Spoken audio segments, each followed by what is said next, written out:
د ما وخت دلته پوره کېدلو باندې د الله رحم وکړي 5 دقیقې مې شته بیا به یې په دې باندې مهر هم ولګو. تر ټولو نه مهمه دا ده بې اصول هم درته وایم چې د امر بالمعروف به څه کارونه کوي. یو له اصولو نه یې دا ده چې امر بالمعروف چې څوک کوي یا به پخپله په سنتو برابر وي، متبع د سنتو د رسول الله به مبتدع به نه وي. د محمود ابن سبکتګین الغزنوي رحمه الله، د محمود غزنوي ته اوس موږ محمود غزنوي نه پیژنو، ما خپله د محمود غزنوي په اړه لیکل کړي دي خو لا مې دي داسې چې اوس د کتاب چاپ کم وخت نه راته پیدا کیږي. محمود غزنوي رحمه الله ته یو سړی راغی غزني ته ورته راغی وی ما د حزبې مشر په غزني کې مقرر کا، ما ته د حزبې وظیفه راک.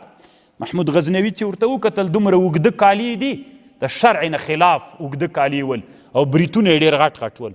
نو محمود غزنوي ورته ویلې ته اول په ځان باندې حزبه عملي کا، بیا وروسته راسه زه به تا د دې هغه نهایة الرتبه فی احکام الحزبه دا یو کتاب ده، او امام غزالی په احیاء العلوم کې دا خبره لیکلې ده، او په معالم القربه فی احکام الحزبه په دې کتاب کې هم شته. په دې 3 وړو کتابونو کې دا مسئله ذکر ده. نو اول دا ده چې دا څوک امر بالمعروف کوي دا د حزبې وظیفه ورله غاړې کېږي، دی به متبع د سنت وي، عالم به هم وي.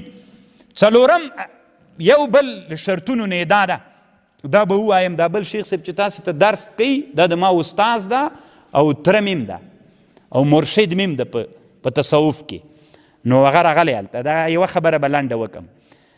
محصلینو ورونو تعلیق د عوایقو به هم کوئ. کله چې څوک امر بالمعروف کوي له خلکو نه به علاقې دفع کوي، یعنی علاقه به له خلکو سره ډیره نه ساتي، طمع به ورکوي. طمع انسان مړ کوي. د طامع انسان څه ده؟ دا د انسان نه علم بیایي. یو سړی ده د حزبي وظیفه ورسپارل سوې، دته چې د حزبي وظیفه ورسپارل سوې ده نو د ده یو پیشو ده کور کې ساتلې، دی چې قصاب ته ورسي نو قصاب دا غدودونه او دا شیان قصابي کې دا بعضې داسې غوښې وي که نه چې خرڅېږي نه، هغه د حزبې وله ته ورکوي، دا حزبې وله یې د خپلې پیشکې ته بیا راوړي. نو یو ورځ د قصاب ناروا کړې ده،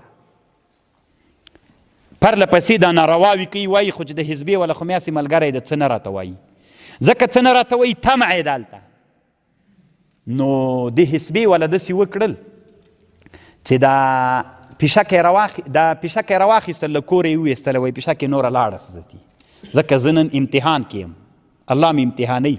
دی چې له کوره وویستله قصاب ته ورغی ورته ویلې دا دې ناروا ده دا دې ناروا ده ناروا باندې که. هغه ورته ویلې وي دا خو دې راته وویلې خو پیشکې ته غوښه وایي پیشکه ما له کوره ویستلې ده، دا طمع مې له تا نه یوه دفعه کړې ده، بیا پس له هغه نه زه تا ته امر بالمعروف ته راغلی یم.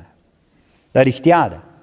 امر بالمعروف دومره خطرناکه وظیفه ده، کله به ملګري سره مخ کېږې یو داسې چا سره مل کېږي چې هغه تا باندې کله کله یو انعام کوي نو ته به یې اوس ورته وایم که ورته ونایم که ورته وایم خفه کېږي شی بندېږي ازرنده بندېږي اوړه چې راچوي نو هغه به یې ورې باسي بیا به پس له هغه نه ورته وایي.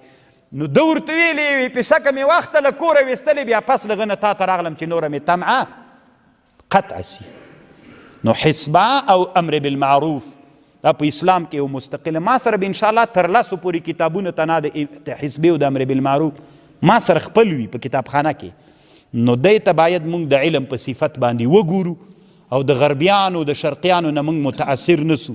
موږ خپل اسلام لرو، د اسلام یو لوی وسیع دین ده، هر څه پکې شته، خو دا چې مشکل دی ته چې موږ دی ته د علم په سترګه وګورو.